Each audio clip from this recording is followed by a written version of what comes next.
రండి, నమస్కారము. రండి, యెహోవాను గూర్చి ఉత్సాహధ్వని చేయడము, మన రక్షణ దుర్గమును బట్టి సంతోషగానము చేయడము, కృతజ్ఞతాస్తుతులతో ఆయన సన్నిధికి వచ్చడము, కీర్తనలు పాడుచు ఆయన పేరిట సంతోషగానము చేయడము.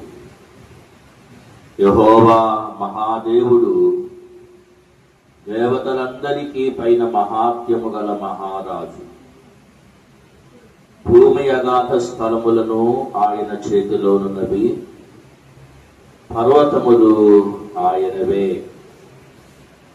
ప్రేమగల తండ్రి, మీకు వందనాలు చెల్లిస్తున్నా. మీరు మాకు ఇచ్చిన ఈ ఉదయకాలము కొరకై స్తోత్రాలు. నీ పిల్లలమైన మేము నీ సన్నిధిలో చేరి దేవా మిమ్మల్ని స్తుతించడానికి, మిమ్మల్ని ఆరాధించడానికి మీరు మాకు ఇస్తున్న తరుణముల కొరకై స్తోత్రం చెల్లిస్తూ ఉన్నాము. దేవా, మీరు మమ్మల్ని సృజించారు, మీకు స్తోత్రం చెల్లిస్తూ ఉన్నాము. మీరు మా సృష్టికర్తవు, మీకు వందనాలు. దయగల మా తండ్రి, మీ సన్నిధానములోనికి మమ్మల్ని తీసుకొని రావడానికి మీరు చేసిన మీ శిలువ కార్యము కొరకై మీకు వందనాలు చెల్లిస్తూ ఉన్నాము. దేవా, మీకు స్తోత్రం చెల్లిస్తూ ఉన్నాం. మా నాయన, ఎందరికో లేని భాగ్యము మీరు మాకు ఇచ్చారు. స్తోత్రం. మీ పిల్లలముగా మీ సన్నిధిలో చేరి ఆర్భటించడానికి, ప్రభువా, మా పక్షమున మీరు పొందిన జయమును స్తుతించడానికి, మిమ్మల్ని బట్టి మేము ఆనందించడానికి మీరు మాకు ఇచ్చిన ఈ కృప కొరకై వందనాలు చెల్లిస్తూ ఉన్నాము. ప్రేమగల ప్రియ తండ్రి, నీకు స్తోత్రాలు. సంఘము కొరకై మీకు వందనాలు చెల్లిస్తూ ఉన్నాం. సంఘము కూడి వచ్చినట్లు సహాయం చేయండి. ప్రతి కుటుంబము మీ సన్నిధిలో కనబడినట్లుగా కృపను చూపండి. దేవా, మీకు స్తోత్రం చెల్లిస్తూ ఉన్నాం. యవన బిడ్డలు మీరు నడిపించండి. మీ వాక్యమునకు లోబడి స్వభావమును దయచేయండి. చిన్నపిల్లల పరిచర్యను జ్ఞాపకం చేసుకోండి. స్త్రీ పురుషులను మీరు ఆకర్షించండి. వాక్యము నిష్ఫలము కాకున్నట్లు దేవా, మీ కార్యములను జరిగించండి. బలపరచుమని వేడుకుంటూ ఉన్నాం. ఆది అంతముని ఆధిపత్యం మాతో ఉంచుమని యేసు నామమున అడుగుచున్నాము తండ్రి, ఆమేన్. దేవుని వాక్యంపై తిరుగుదాము. ఆది కాండము 6వ అధ్యాయము. ఆది కాండము 6వ అధ్యాయము 14-15 వచనాలు. 14-15 వచనాలు.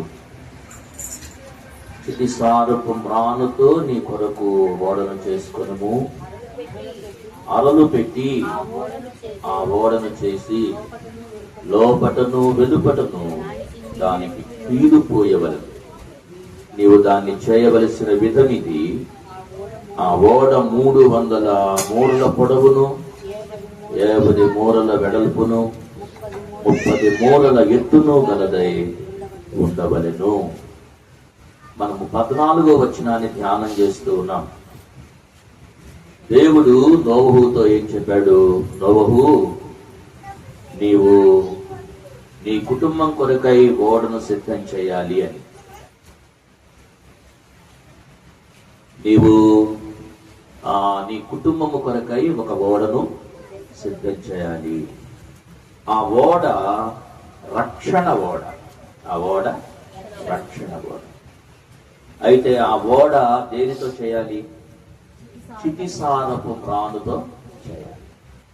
చితిసారపు మ్రానుతో ఎందుకు చేయమన్నాడు ప్రభువు? అది అక్షయమైనది, అనగా పాడైపోనిది. చెదులైనా లేకపోతే పుచ్చైనా చితిసారపు మ్రానులో లేదు. పరమ తండ్రి మన యేసయ్యలో కూడా అక్షయత. ఆయన అక్షయుడు, క్షయుడు కాదు, నశించిపోయేవాడు కాదు. భూమి ఆకాశములు గతించిపోయినా మన దేవుడు మనలను విడువడు, ఆయన గతించిపోయినటువంటి దేవుడు. కాబట్టి దేవుడు చితిసారపు మ్రానుతో నీవు ఓడను చేయమన్నాడు. రెండవ భాగం చూడండి, 14వ వచనం రెండవ భాగం. అరలు పెట్టి ఆ ఓడను చేసి లోపటను వెలుపటను దానికి నీళ్లు పోయవలెను. అరలు పెట్టి నీవు దాన్ని చేయాలి. అరలు పెట్టి నీవు ఓడను కట్టాలి. అరలుగా దేన్నైనా కడుతున్నారంటే అది ప్రత్యేకతను చెప్తుంది. ప్రతి ఒక్కరికి స్థానం ఉన్నది అని చెప్తుంది. ఒకవేళ ఎవరైనా నూతనంగా గృహం కట్టుకుంటున్నారు అనుకోండి, ఇంజనీరింగ్ ప్లాన్ అరలుగా హాల్ ఎటువైపు రావాలి, బెడ్రూమ్స్ ఎటు రావాలి. ఈ రోజుల్లో సింగిల్ బెడ్రూమ్స్ లేవు కదా, అన్ని డబుల్ బెడ్రూమ్స్ కడుతున్నారు. డబుల్ బెడ్రూమ్స్, ఒకటి పేరెంట్స్ కి మరి ఒకటి బిడ్డల కొరకు ఉంటుంది. ఇంకా మరికొద్ది మంది ట్రిపుల్ బెడ్రూమ్ కడుతున్నారు. ఎవరైనా గెస్ట్స్ వచ్చినప్పుడు వారి కొరకై మరొక ఏర్పాటు. కిచెన్ ఉంటుంది.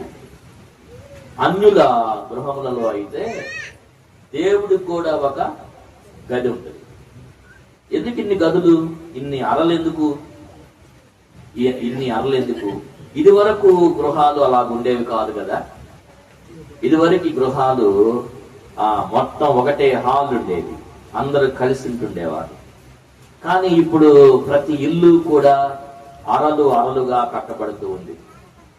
ఈ అరలు ఏం చెప్తున్నాయంటే ప్రత్యేకతను చెప్తున్నాయి. రెండోది, అరలు ఏం చెప్తున్నాయంటే ప్రతి ఒక్కరికి స్థానం ఉన్నది అని చెప్తుంది.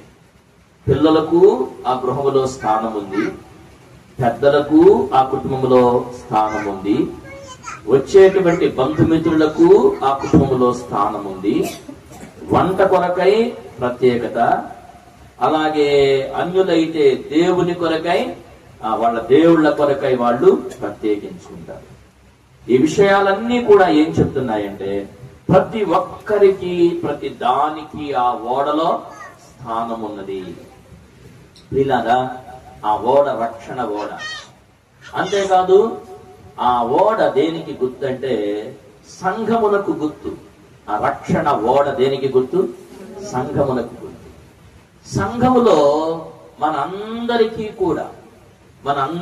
స్థానం ఉంది. మనందరము సంఘములో ఆయన సన్నిధిలో కూర్చుంటున్నప్పటికీ దేవుడు మనందరినీ ఒక్కొక్కరిని ఒక్కొక్క రీతిగా పిలిచాడు. ఒక్కొక్కరిని ఒక్కొక్క ఉద్దేశముతో పిలిచాడు. ఒక్కొక్కరిని ఒక్కొక్క ఆత్మతో ఆయన అభిషేకించి వాడుకుంటాడు. ఒకరికి ఉండేటువంటి కృప పాడేదై ఉంటుంది, మరి ఒకరికి ఉండేటువంటి కృప ధ్యానించేదై ఉంటుంది, మరి ఒకరికి ఉండేటువంటి కృప సాక్ష్యం ఇచ్చేదై ఉంటుంది, మరొకరు ప్రార్థించగలరు, మరి ఒకరు అనేకులను పరిచర్య ద్వారా ప్రభు ఎందుకు నడిపించగలరు. ఇవన్నీ ఏం చెప్తున్నాయంటే దేవుని ఇంటిలో మన అందరికీ మన అరలు ప్రత్యేకముగా ఉన్నాయి. హల్లెలూయా, హల్లెలూయా. మొట్టమొదట దేవుని ఇంటిని కట్టింది ఎవరు? దేవుడు ఇంటిని కట్టే బాధ్యత ఎవరికి ఇచ్చాడు?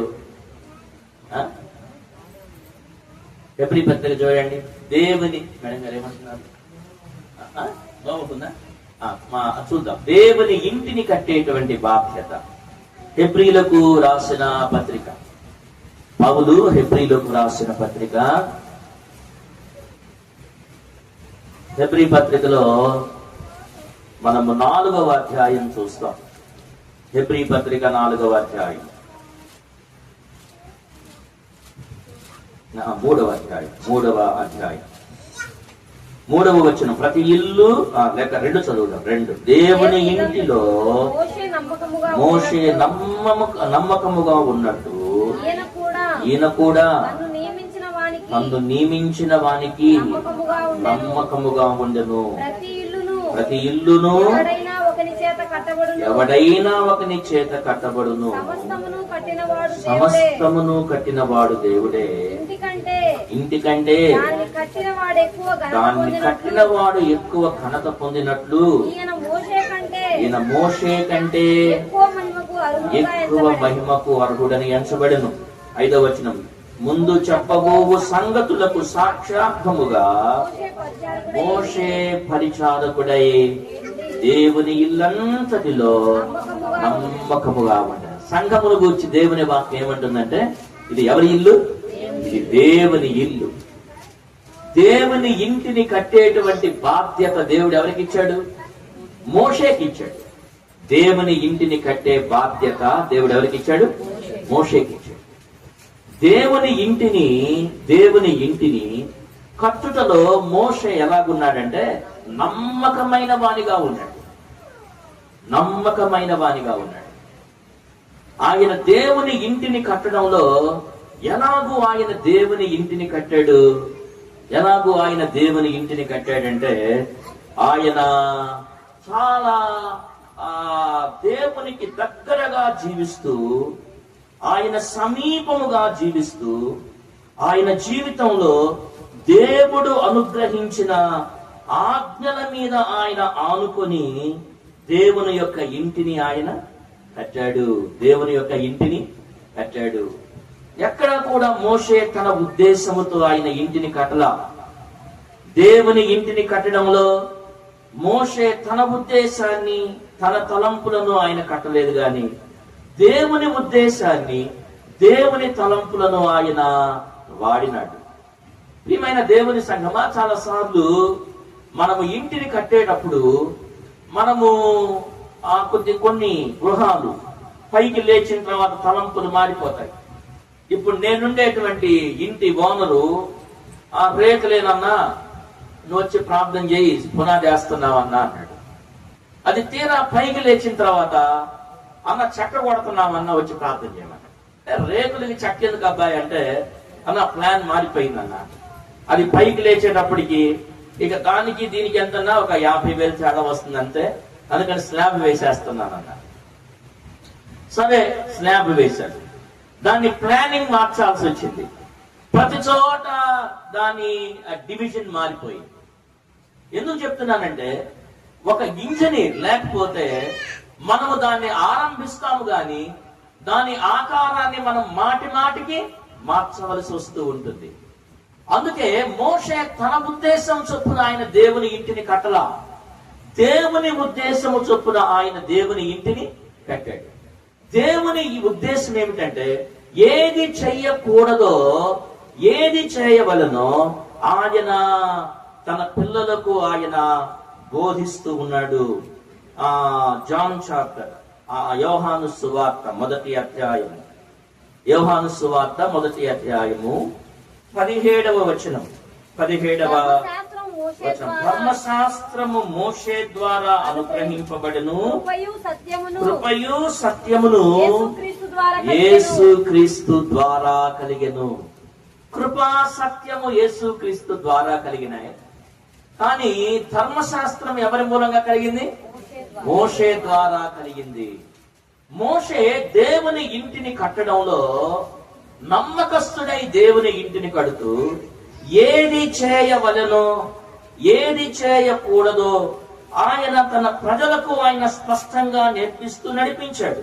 నిర్గమకాండం 20వ అధ్యాయంలో ఆయన ప్రజలను హెచ్చరిస్తూ ఆయన ఇచ్చినటువంటి సూచనలు దేవుని యొద్ద నుండి వచ్చాయి. 20వ అధ్యాయము 12వ వచనం. 20వ అధ్యాయం, నీ దేవుడైన యెహోవా నీవు అనుగ్రహించు దేశములో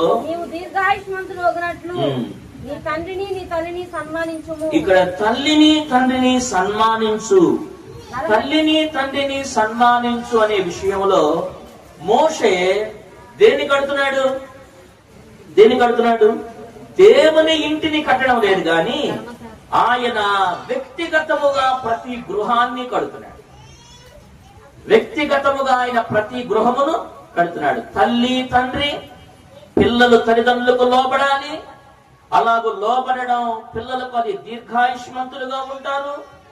కాబట్టి ఈ ఆజ్ఞ దేవుని ఇంటిని మాత్రమే కట్టడం లేదు, వ్యక్తిగతముగా నీ కుటుంబాన్ని, వ్యక్తిగతముగా నా కుటుంబాన్ని దేవుని ఇల్లు, ఆ దేవుని యొక్క వాక్యము లేక మోషే వ్యక్తిగతముగా దేవుని ఇంటిని కడుతూ ఉన్నాడు. మరొక మాట 7వ వచనం చూడండి, ఎలాగో దేవుని ఇంటిని కడుతున్నాడు. 7వ వచనం, నీ దేవుడైన యెహోవా నామమును వ్యర్థముగా ఉచ్చరించకూడదు. యెహోవా తన నామమును వ్యర్థముగా ఉచ్చరింపు వానిని నిర్దోషినిగా ఎంచడు. విశ్రాంతి దినమును పరిశుద్ధముగా, అలాగు దేవుని ఇంటిని కడుతున్నాడు. దేవుని ఇంటిలో ఒక నియమం ఏమిటంటే, మన ఇంటిలో దేవుని వాక్య నియమం ఏంటి? పిల్లలు తల్లిదండ్రులకు లోబడాలి. దేవుని ఇంటిలో వాక్య నియమం ఏంటి? మనము దేవుని నామమును వ్యర్థముగా ఉచ్చరింపకూడదు. రెండవ నియమం ఏమిటంటే, మనము విశ్రాంతి దినమును పరిశుద్ధముగా ఆచరించాలి. విశ్రాంతి దినమును పరిశుద్ధముగా ఆచరించాలి. కాబట్టి ఈ అరలు కట్టి నీవు ఓడ తయారు చేయాలి అంటే ప్రతి ఒక్కరికి ప్రత్యేకత ఉన్నది. దేవుడు మోషేని పిలిచాడు. మోషేను నా ఇల్లు కట్టు అన్నాడు. మోషేని ఇల్లు కట్టమంటంలో దేవుడు మోషేకి నియమించిన విధులు ఏమిటి అంటే, నీవు సంఘమును కట్టేటప్పుడు విశ్రాంతి దినమును పరిశుద్ధముగా ఆచరింప చేయాలి. ఒక ఇంటిని కట్టేటప్పుడు పిల్లలు తల్లిదండ్రులకు లోబడే వారిగా నీవు ఆ ఇంటిని కట్టాలి. ఆ ఇంటిని కట్టాలి. కాబట్టి ప్రియమైన దేవుని సంగమా, ఎలాగైతే నోబహు అలలు కట్టి ఆయన ఓడను తయారు చేశాడో, మోషే కూడా అలలుగా ప్రత్యేకముగా పిల్లలను ఆయన బోధించాడు, తల్లిదండ్రులకు ఆయన బోధించాడు, దేవుని గూర్చిన ఉద్దేశం మనుష్యులకు బోధించాడు. ఇవన్నీ కూడా ప్రత్యేకతను తెలియజేస్తూ ఉన్నాయి. దేవుడు మోషేను దేవుని ఇల్లు కట్టడానికి ఏర్పాటు చేసుకున్నాడు. ఆయన దేని ద్వారా కట్టాడు? ధర్మశాస్త్రము ద్వారా. దేని ద్వారా? ధర్మశాస్త్రం ద్వారా. రెండవది, ఆ ఇల్లు కట్టడానికి దేవుడు ఎవరిని పిలిచాడంటే, న్యాయాధిపతులను లేక ప్రవక్తలను పిలిచాడు. న్యాయాధిపతులు, ప్రవక్తలు. మొదటిది, ఆ మోషే ప్రవక్త మరియు నాయకుడు ధర్మశాస్త్రంతో కట్టాడు. రెండవది, ప్రవక్త మరియు న్యాయాధిపతి. ఇశ్రాయేలీయులకు చివరి న్యాయాధిపతి ఎవరంటే సమూయేలు. ఇశ్రాయేలీయుల చివరి న్యాయాధిపతి సమూయేలు. దేవుడు సమూయేలుని పిలిచాడు, నీవు నా ఇల్లు కట్టాలి సమూయేలు. ఎప్పుడు పిలిచాడు? ఏ కాలంలో? ఆయన ఇంకా బాలునిగా ఉండగానే, దేవుని ఇంటిలో పరిచారకునిగా ఉండగానే, దేవుని స్వరమును గ్రహించలేని వానిగా ఉండగానే, దేవుని ఉద్దేశమంతా నెరవేర్చుకోవడానికి దేవుడు సమూయేలును నమ్మకస్తునిగా పిలిచాడు. ఒక మాట చెప్పనా, సమూయేలు ఎవరి ఇంట్లో పనిచేస్తున్నాడంటే, ఒక పాస్టర్ గారి ఇంట్లో ఆయన పరిచారకునిగా ఉన్నాడు. ఏలీ ఇంట్లో ఆయన పరిచారకునిగా ఉన్నాడు. ఏలీకి 2 కుమారులు, హోప్ని, ఫినెహాసు. ఈ హోప్ని, ఫినెహాసులను దేవుడు తన ఇల్లు కట్టడానికి ఆయన పిలవలేదు గాని, ఆ ఇంట పనివానిగా ఉన్నటువంటి సమూయేలును దేవుడు తన ఇల్లు కట్టడానికి ఎంచుకున్నాడు. నోబహుని ఎలాగైతే ఈ లోకమంతటికి ప్రత్యేకముగా నోబహును ఏర్పాటు చేసుకున్నాడో, ఏలీ యొక్క ఇంటిలో ఈ పరిచారకుణ్ణి దేవుడు తన ఇంటిని కట్టడానికి ఏర్పాటు చేసుకున్నాడు. హల్లెలూయా. మీలో కొద్ది మందికి నేను ఏం చెప్తున్నా అర్థం కావట్లేదు కదా. మీరు చిన్నగా నిద్రలోకి వెళ్ళిపోతున్నారు. మన ఆరాధన పొద్దున్నే అవడం వల్ల మీరు ఒకవేళ పొద్దున్నే లేస్తున్నట్టున్నారు కదా. అలాగైతే నేను 3 గంటలకే లేస్తాను. 3 గంటల నుండి నేను ప్రభు సన్నిధిలో వాక్యం సిద్ధపడుతూ ఉంటాను. మీకంటే నేను మీకంటే తొందరగా నిద్రపోవాలి. కాబట్టి ప్రభు నోబహుతో ఏమన్నాడు? నీవు అరలో కట్టి నీవు ఆ ఓడని కట్టాలి. మొదటి అరలో దేవుడు ఎవరిని ఏర్పాటు చేసుకున్నాడంటే మోషేను, ఏర్పాటు చేసుకున్నాడు దేవుని ఇల్లు కట్టడానికి. రెండవ ఆనలో ఆయన ఎవరిని ఏర్పాటు చేసుకున్నాడంటే సమూయేలును ఏర్పాటు చేసుకున్నాడు. సమూయేలు ప్రవక్త మరియు సమూయేలు న్యాయాధిపతి. ఆ మాట గమనించండి. సమూయేలును గురించి చూద్దాం. మొదటి సమూయేలు గ్రంథం 2వ అధ్యాయం 18వ వచనం. 2వ అధ్యాయము. బాలుడైన సమూయేలు నారతో చేయబడిన ఎఫోదు ఎవరు ధరించుకుంటారండి? యాజకుడు ధరించుకుంటాడు. సమూయేలు ఒక నాయకుడు, సమూయేలు ఒక ప్రవక్త, సమూయేలు ఒక న్యాయాధిపతి, సమూయేలు ఒక యాజకుడు కూడా. ఆయన ఎఫోదు, నారతో చేయబడిన ఎఫోదును ధరించుకున్న వాడై యెహోవాకు పరిచర్య చేయుచుండెను. హల్లెలూయా. యెహోవాకు పరిచర్య చేయుచుండెను. ఆయన యాజకుడై దేవుని సన్నిధిలో ఆయన పరిచర్య చేశాడు. అయితే యాజకుడు చేయవలసిన పనేంటి? యాజకుడు మనుష్యులకు దేవునికి యాజకుడు మధ్యవర్తిగా ఉన్నాడు.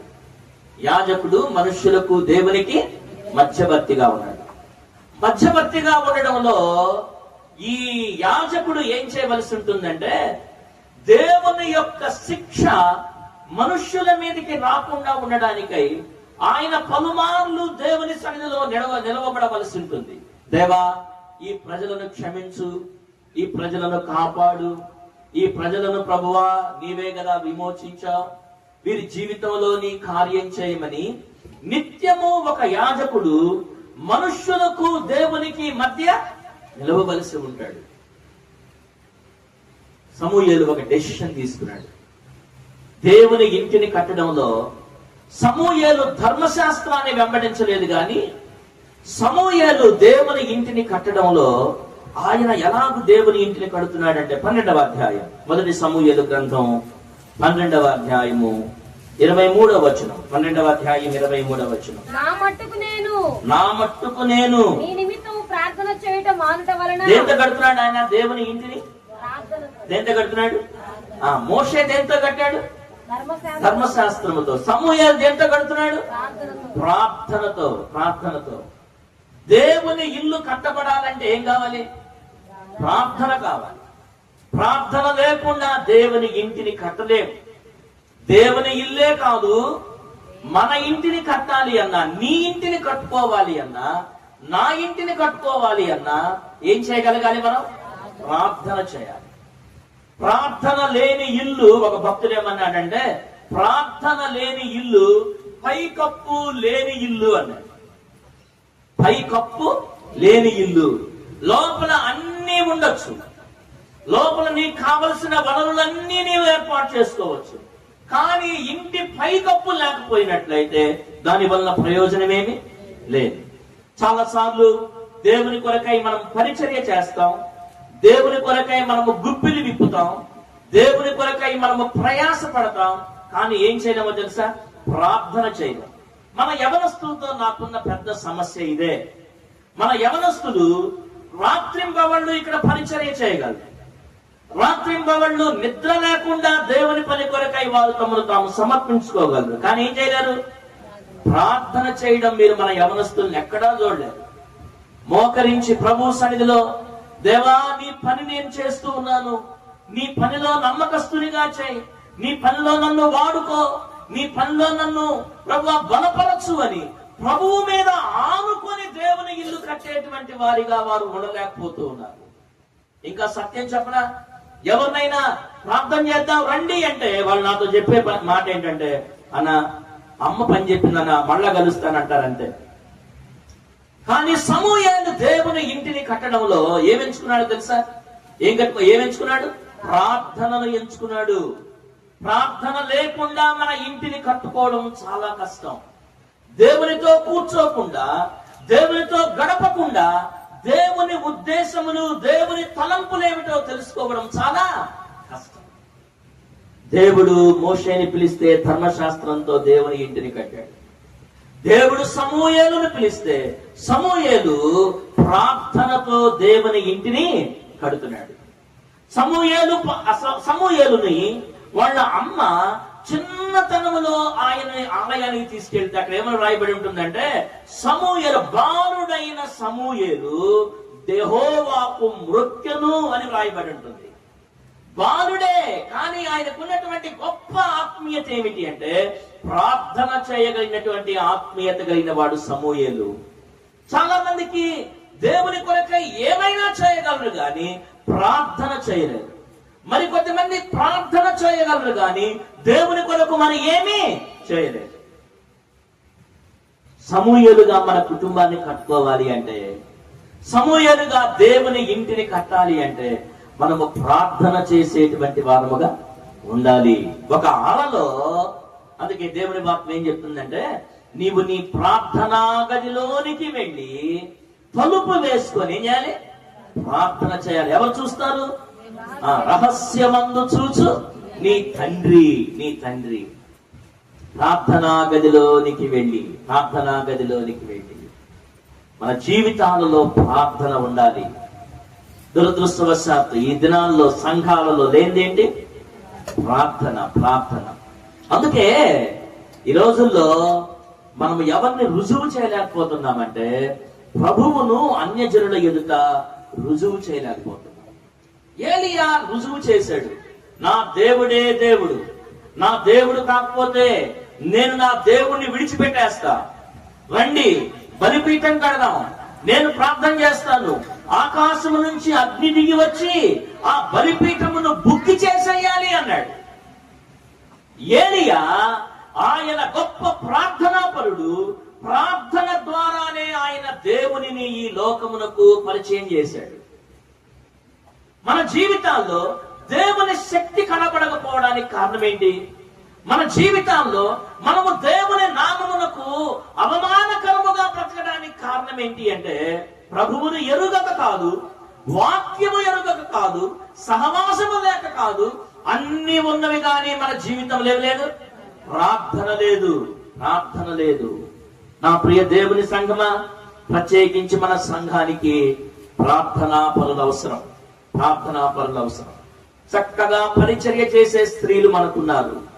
రోదన చేసి ప్రార్థన చేసే ఆత్మగలవారు సంఘానికి కొలువయ్యారు. ప్రార్థన చేయండి. దేవుడు ఆ ప్రార్థన ఆత్మ సంఘమునకు అనుగ్రహించునుగాక. నేను ఒక మాట చెప్తున్నాను. కందుకూరులో ఒక కుటుంబం ఉన్నారు. ఆ కుటుంబము ప్రతి మధ్యాహ్నం 1 గంట నుండి 3 గంటల వరకు సంఘములో ఉన్న సమస్యలన్నిటి కొరకు ప్రార్థన చేస్తారు. దేవుడు ప్రతి పరిస్థితిని వారి ద్వారా సంఘములో మాట్లాడుతూ ఉంటారు. లాస్ట్ సండే ఆమె పేరు మాధురమ్మ. ఆమె సాక్ష్యం ఇస్తే ఏం చెప్పారంటే, నేను ఏదైతే ప్రభువు నాతో మాట్లాడారో పాస్టర్ గారి బలహీనత అలాగే జరిగింది అని చెప్పింది. పాస్టర్ గారు పడిపోవడం నా స్వప్నంలో నేను చూచాను. ఏ కారులో పాస్టర్ గారు వెళ్తున్నారో నేను చూచాను. ఏ హాస్పిటల్లో పాస్టర్ గారిని జాయిన్ చేశానో నేను చూచాను. నా స్వప్నంలో కనబడిన హాస్పిటల్ ని నేను చూచి బయట 10 నిమిషాలు వేచి, ఇదేనా దేవుడు నాతో మాట్లాడింది, ఇదేనా నన్ను నడిపించింది, ఇదేనా? కాబట్టి ఆమె నేను స్వస్థత పొందే వరకు ఎలాగో సోమరాజపల్లి సంఘం మాటికి ఉపవాసంతో ప్రార్థన చేశారో, నేను స్వస్థత పొంది పూర్తిగా ఆరోగ్యవంతున్నా వాక్యం ఇచ్చే వరకు ఆమె ఉపవాసంలోనే ఉన్నారు. ఎందుకు చెప్తున్నానంటే సంఘములో ప్రార్థనా పరులు లేకపోతే ఆ వాక్యము నిష్ఫలమైపోతుంది. దేవుని కార్యాలు మనము చూడలేం, దేవునిని మనము రుజువు చేయలేం.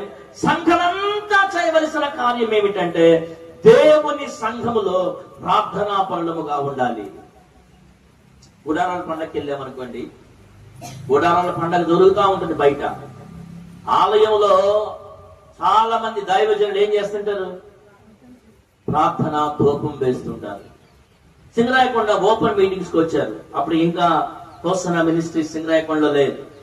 ఆ మార్కెటింగ్ యాడ్ లో ఎస్ఎన్ గారు వాక్యం చెప్తున్నారు. నేను ఆ 10వ తరగతి చదువుతున్న ఆ విద్యార్థిని. నేను చూద్దామని ఆ స్టేజ్ వెనక్కి వెళ్ళా. ఆ స్టేజ్ వెనక ఒక 10 మంది యవనస్తులు చేతులు పట్టుకొని మొరపెడుతూ ఉన్నారు, ప్రభువా నీ కార్యము జరగాలి, ఈ సింగరాయకొండలో నీ కార్యమును మేము నెరవేర్చాలి, ఈ సింగరాయకొండను మాకు దయచేయి ప్రభు అని ప్రార్థిస్తూ ఉన్నారు. ప్రియమైన దేవుని సంఘమా, సంఘము యొక్క ప్రార్థన దేవుని కార్యములను నెరవేర్చగలదు. దేవుని కార్యములను నెరవేర్చగలదు. సమూయేలు దేవుని ఇంటిని కట్టుటలో ఆయన ప్రార్థనాపరునిగా ఉన్నాడు. మోషే దేవుని ఇంటిని కట్టుటలో ఆయన ధర్మశాస్త్రమును ఎంచుకున్నాడు. 3వ మాట చూడండి, క్రొత్త నిబంధనలో దేవుని ఇంటిని కట్టే బాధ్యత దేవుడు ఎవరికి ఇచ్చాడు? పేతురుకి ఇచ్చాడు. పేతురుతో ప్రభు అన్నాడు, పేతురు నీ మీద నేను నా సంఘమును కడతాను, నీ మీద నేను నా సంఘాన్ని కడతాను. పేతురుకు దేవుడు ఒక దర్శనం ఇచ్చాడు.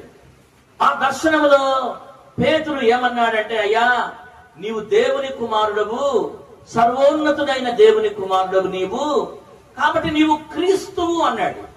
ప్రభు అన్నాడు, నీ దర్శనము మీద, నీ ప్రత్యక్షత మీద నేను నా సంఘాన్ని కడతాను, నా సంఘమును కడతాను అన్నాడు. ప్రియమైన వాళ్ళరా, ఈ పేతురు దేవుని సంఘమును కట్టడానికి ఏమెంచుకున్నాడు? అపోస్తల కార్యముల గ్రంథం 2వ అధ్యాయం, అపోస్తల కార్యముల గ్రంథము 2వ అధ్యాయం 14వ వచనం, 2:14. అయితే పేతురు ఆ 11 కూడా లేచి బిగ్గరగా వారితో ఇట్లనెను, యూదయ మనుషులారా, యెరూషలేములో కాపురమున్న సమస్త జనులారా, ఇది మీకు తెలియదు గాక, చెవియొగ్గి నా మాటలు వినుడి. మీరు ఊహించినట్లు వీరు మత్తులు కాదు, రొద్దుపొడిచి జామైనను కాలేదు. యోవేలు ప్రవక్త ద్వారా చెప్పబడిన సంగతి ఇదే. ఏమనగా, ఈ మాటలు గమనించండి, ఆయన ఎంచుకున్నది ఏంటి? 17వ వచనం, అంచె దినముల యందు నేను మనుష్యులందరి మీద నా ఆత్మను కృమ్మరించెదను. హల్లెలూయా, హల్లెలూయా. మోషే దేవుని ఇంటిని దేంతో కడుతున్నాడు? దేవుని ఆత్మతో కడుతున్నాడు. దేంతో కడుతున్నాడు? దేవుని ఆత్మతో కడుతూ ఉన్నాడు. ఆయన ధర్మశాస్త్రంతో కట్టాడు ఆయన యొక్క వంతులో. 2వ వంతులో సమూయేలు ఆయన ప్రార్థనతో దేవుని ఇంటిని కట్టాడు. నూతన నిబంధనలో పేతురు ఇల్లు కట్టవలసి వస్తే, దేవుని ఇంటిని కట్టవలసి వస్తే ఆయన దేంతో కడుతున్నాడంటే దేవుని ఆత్మతో కడుతూ ఉన్నాడు. దేవుని ఇంటిని కట్టగలిగింది ఆత్మే. మేడగదిలో ఆ 70 మంది కూర్చొని ప్రార్థన చేస్తూ ఉన్నారు. ప్రార్థన చేస్తూ ఉండగా ఆత్మ దేవుడు అగ్ని జ్వాలలుగా దిగి వచ్చి వారందరి మీద వ్రాలినప్పుడు వారందరూ అన్య భాషలతో మాట్లాడటం ప్రారంభించారు. దాన్ని చూచినటువంటి అక్కడ ఉన్నటువంటి నానా భాషలు మాట్లాడేటువంటి వారు ఏమన్నారంటే, వీరందరూ త్రాగి మత్తులై ఉన్నారు అనుకున్నారు. దేవుని వాక్యం ఏముందంటే, దేవుని జ్ఞానము మనుష్యులకు వెర్రితం. పరిశుద్ధాత్ముడు కార్యం చేస్తూ ఉంటే, పరిశుద్ధాత్ముడు ఆయన సంచరిస్తూ మనుష్యులు దేవుని ఆత్మను అనుభవిస్తూ ఉండగా ఆ ఆత్మను పొందలేని వారు ఏమన్నారంటే, వీరు మత్తులై ఉన్నారు. అయితే పేతురు అంటున్నాడు లేచి నిలబడి, ఇది యోవేలు ప్రవచనం, అంచె దినములలో అందరి మీద నేను నా ఆత్మను కుమ్మరించెదను. అందరి మీద నా ఆత్మను కుమ్మరించెదను. ప్రియమైన దేవుని సంగమా, నీవు నేను ఆత్మ కలిగిన వారముగా ఉండాలి. ప్రభు అన్నాడు, ఆత్మ లేనివాడు నావాడు. ఎవరికైనా ఆత్మ లేదనుకోండి, అంటే నా జీవాత్మ లేదనుకోండి, ఈ జీవం బయటకు వెళ్ళిపోయింది అనుకోండి, వెంటనే ఏం చేస్తారు? పానీలే మనోడేలే అని ఇంట్లో పెట్టుకుంటారా? ఏం చేస్తారు?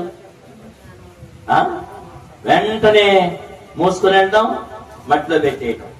ఎలాగైతే జీవాత్మ లేకుండా మనుషుల మధ్యలో ఉండలేవో, పరిశుద్ధాత్ముడు నీలో నాలో జీవించకుండా మనము దేవుని కార్యములు చేయలేం, దేవుని సంఘములో ఉండలేం, దేవుని ఇంటిలో మనము పనివారముగా ఉండలేము. అందుకే పేతురు దేవుని ఆత్మ కలిగిన వాడై ఆయన దేవుని ఇంటిని కట్టాడు. ఆయన దేవుని ఆత్మ కలిగి దేవుని కార్యాలు చేస్తూ ఉన్నప్పుడు 4వ అధ్యాయం 13వ వచనం చూడండి. మనుష్యులు పేతురుని గురించి ఏమనుకుంటున్నారో 4:13 వారు పేతురు యోహానుల ధైర్యము చూచినప్పుడు వీరు విద్యలేని పామరులని గ్రహించి ఆశ్చర్యపడి వారు యేసుతో కూడా ఉన్నవారని గుర్తు. యేసుతో కూడా ఉన్నవారని గుర్తు. ఎవరైనా అంటారా మనం ప్రభు దగ్గరికి వెళ్తున్నావు అని అంటారా? మనల్ని చూచి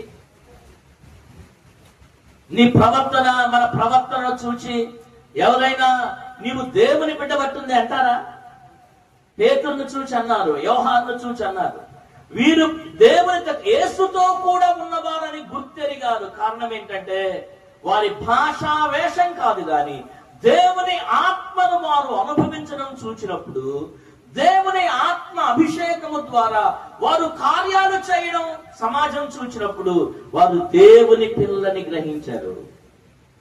దేవుని ఆత్మ పేతురు మీదకి వచ్చినప్పుడు పేతురు ఆ కుంటివాడితో అన్నాడు, వెండి బంగారములు మా యొద్దకు లేవు గాని మాకు కలిగినదే మీకు ఇచ్చుచున్నాము. నజరేయుడైన యేసు నామమున లేచి నిలువు. నీవు దేవుని కలిగి ఉన్నావు అనుకో, నీ పిల్లలకు దేవుణ్ణి ఇస్తావు. నీవు దేవుణ్ణి కలిగి ఉంటే నీ పొరుగు వారికి నీవు దేవుణ్ణి ఇస్తావు. నీవు దేవుణ్ణి కలిగి ఉంటే నీ స్నేహితులకు నీవు నీ దేవుణ్ణి ఇస్తావు. నీవే కలిగి లేనప్పుడు ఎవరికి నీవు దేవుణ్ణి ఇవ్వలేవు. చాలా జీవితాలు ఈరోజు ఫలింపు లేనటువంటి జీవితాలుగా ఉన్నాయి. కారణం ఏంటి అంటే మొదట వారే దేవునిని కలిగిన వారిగా లేదు. ఇంకో మాట చెప్తాను, గమనించండి. బంగారం కలిగి ఉంటే మెళ్ళో ఉన్న బంగారం ఏ జ్యువెలరీలో తెచ్చారో, ఎక్కడ చేయించావో అడిగి మరీ తెలుసుకుంటావుగా. లేదు, నీ జీవితంలో దేవుడు ఏదైనా మేలైనది ఇచ్చాడు అనుకోండి, దాన్ని కూర్చి అందరికీ సాక్ష్యం ఇస్తావుగా. ఇది బాగా పనిచేస్తుంది, ఇది బాగుంది, దీన్ని వాడుకోండి అని చెప్తావుగా. వారు అడగకపోయినా చెప్తావు కదా, దీన్ని కలిగి ఉన్నానని. క్రీస్తు ప్రభువును నీవు నేను కలిగి ఉన్నప్పుడు నీవు నేను దేవుని పక్షమున మనము దేవుని ఇవ్వగలగాలి, దేవుణ్ణి ఇవ్వగలగాలి. పేతురు అన్నాడు, వెండి నేను మీకు ఇవ్వలేదు, బంగారము నేను నీకు ఇవ్వలేను, కానీ నీకేమిస్తున్నాను, నేను కలిగి ఉన్నది నీకు ఇచ్చుచున్నాను. నేనేం కలిగి ఉన్నానంటే యేసు నామమును నేను కలిగి ఉన్నాను, దేవుని ఆత్మను నేను కలిగి ఉన్నాను, దేవుని శక్తిని నేను కలిగి ఉన్నాను, స్వస్థపరిచేటువంటి ఆయన నామమును నేను కలిగి ఉన్నాను. యేసు నామమున లేచి నిలవమన్నప్పుడు ఆ కుంటివాడు లేచి నిలిచి నడిచాడు. హల్లెలూయా, హల్లెలూయా. మోషే ధర్మశాస్త్రం ద్వారా ఇంటిని కట్టాడు. తర్వాత ప్రార్థన ద్వారా ఇంటిని కట్టాడు. పేతురు ఆత్మ ద్వారా దేవుని ఇంటిని కట్టాడు. అయిపోయిందా దేవుని ఇల్లు కట్టడం? అయిపోయిందా? ఒక మాట చూడండి, హెబ్రీ గ్రంథకర్త ఏమంటున్నాడు? వీరందరూ దేవుని ఇల్లు కట్టినా 11వ అధ్యాయం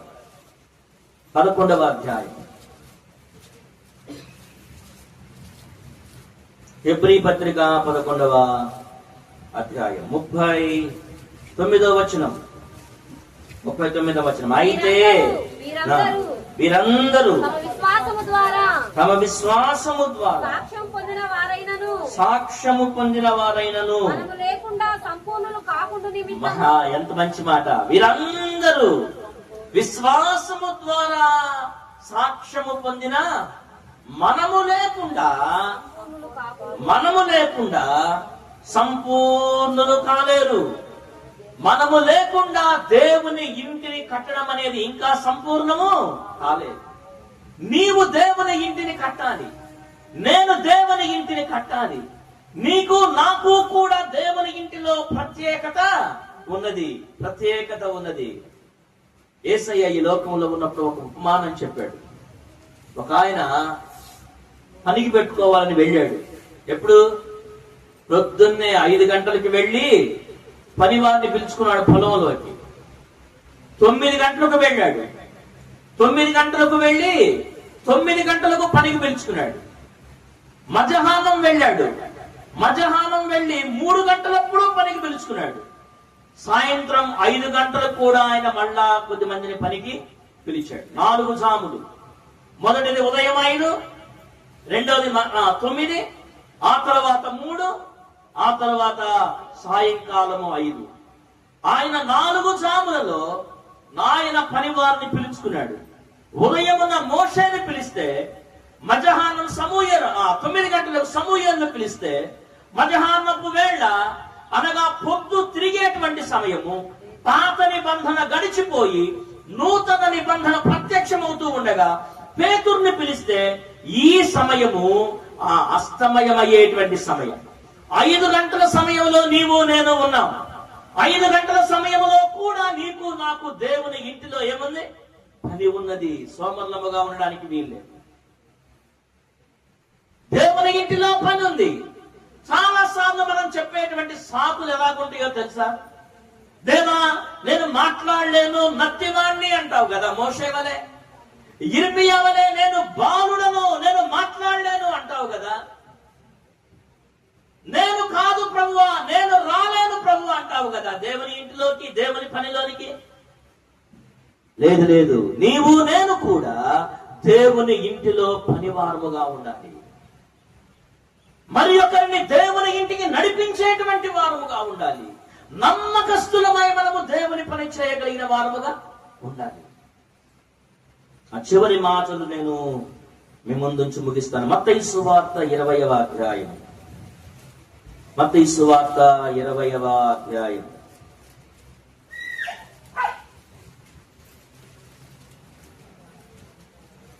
మొదటి వచనము నుండి 9 వచనాల వరకు మనము 3 జాములు చూస్తుంటాం. 4 జాములు. మొదటిది పని వారిని కూలికి పెట్టుకోవడానికి ప్రొద్దున్నే అన్నాడు. ప్రొద్దున్నే. తరువాత ఎన్ని గంటలకు? ఆ తరువాత 9 గంటలకు, తర్వాత 12 గంటలకు, ఆ తర్వాత 3 గంటలకు. సాయంకాలమైనప్పుడు కూడా సమయం చెప్పబడలేదు. సాయంకాలమైనప్పుడు కూడా 8వ వచనం. సాయంకాలమైనప్పుడు ఆ ద్రాక్ష తోట యజమానుడు తన గృహ నిర్వాహకుని చూచి పనివారిని పిలిచి, చివర వచ్చిన వారు మొదలుకొని మొదట వచ్చిన వారి వరకు వారికి కూలీ ఇమ్మని చెప్పాడు. చివర వచ్చిన వారికి కూలీ ఇవ్వాలి, మొదట వచ్చిన వారికి కూడా కూలీ. మనందరికీ దేవుని ఇంటిలో పని ఉంది. రెండోది, మనందరికీ దేవుని ఇంటిలో ఏముంది? జీతం ఉంది. మనందరికీ దేవుని ఇంట్లో ఏముంది? జీతం.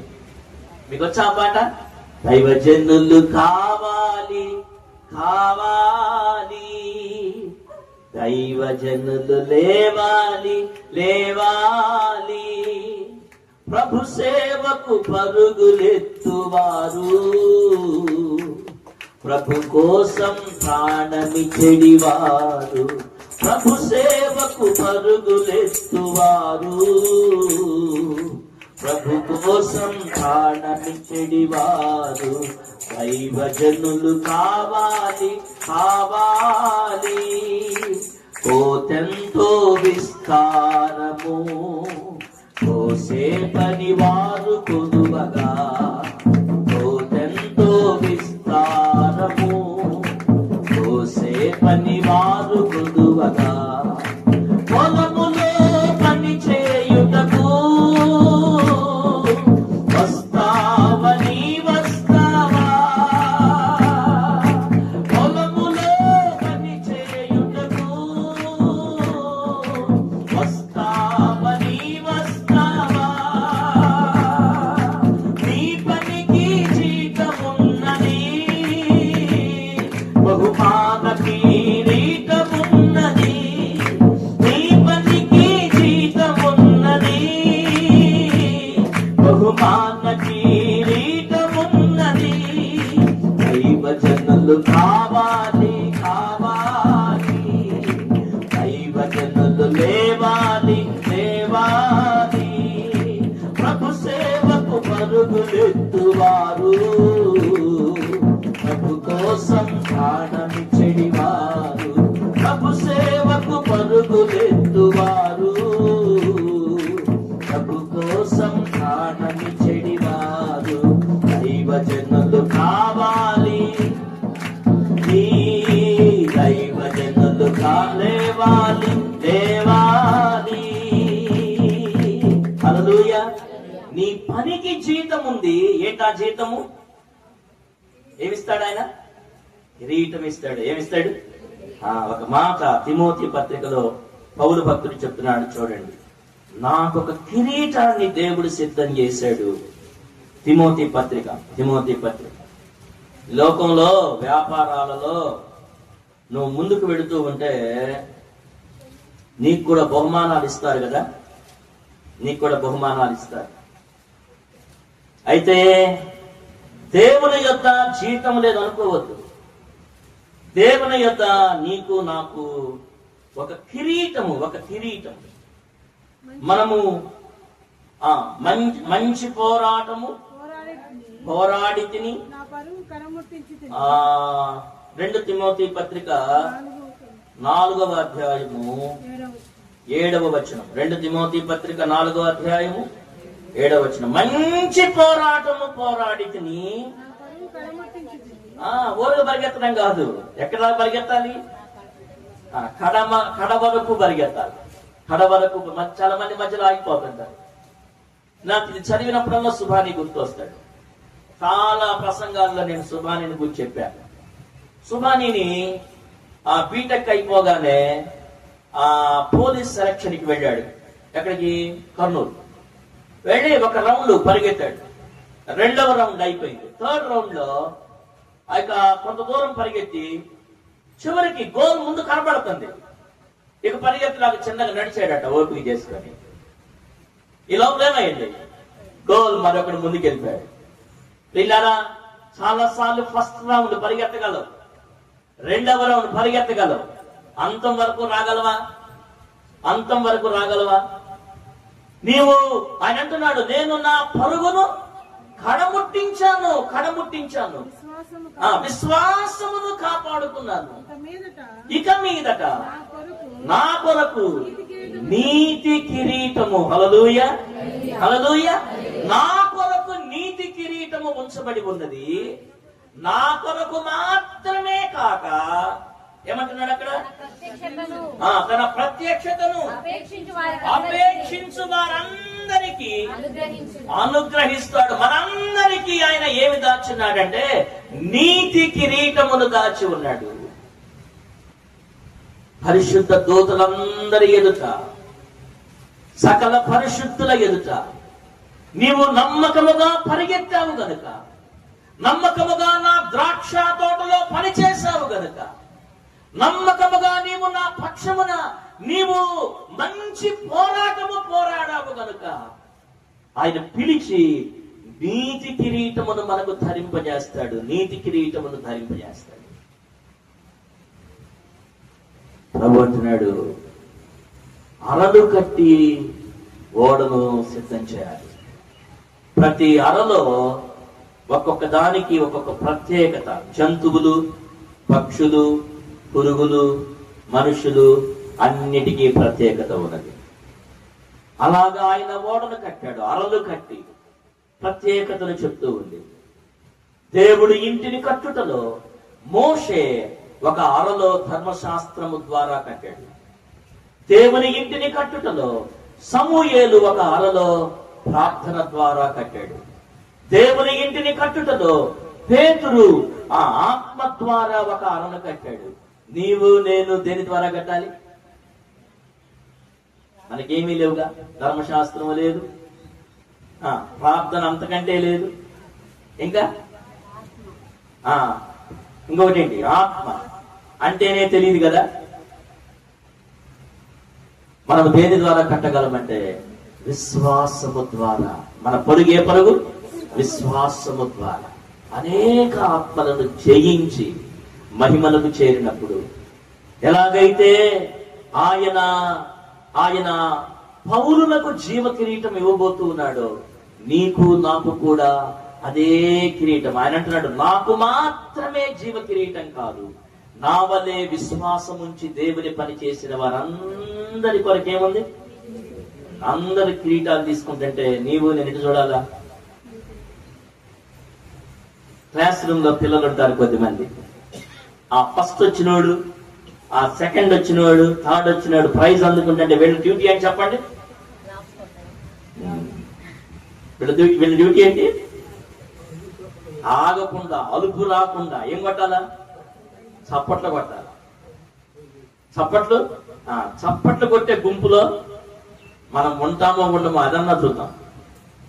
లేదా లేదు, దేవుడు నిన్ను చప్పట్లు కొట్టడానికి పిలవలా, చప్పట్లు కొట్టించుకోవడానికి ఆయన నిన్ను పిలవలా. ఆయన నిన్ను పిలిచిన ఉద్దేశం ఏంటో తెలుసా? నీకు నాకు జీవ కిరీటం ఇవ్వడానికి పిలిచాడు ఆయన. నమ్మకస్తులమై దేవుని ఇంట్లో పని చేయడము కాక. ప్రార్థన చేద్దాం, తల్ల వంచండి, ప్రార్థన చేద్దాం. ఈ 5వ జాము నీది నాది వంతు. మన వంతులో మనము ఆయన ఇంటిలోనికి వచ్చాం. మోషే నమ్మకస్తునిగా ఇల్లు కట్టాడు, సమూయేలు నమ్మకస్తునిగా ఇల్లు కట్టాడు, పేతురు నమ్మకస్తుగా ఇల్లు కట్టాడు.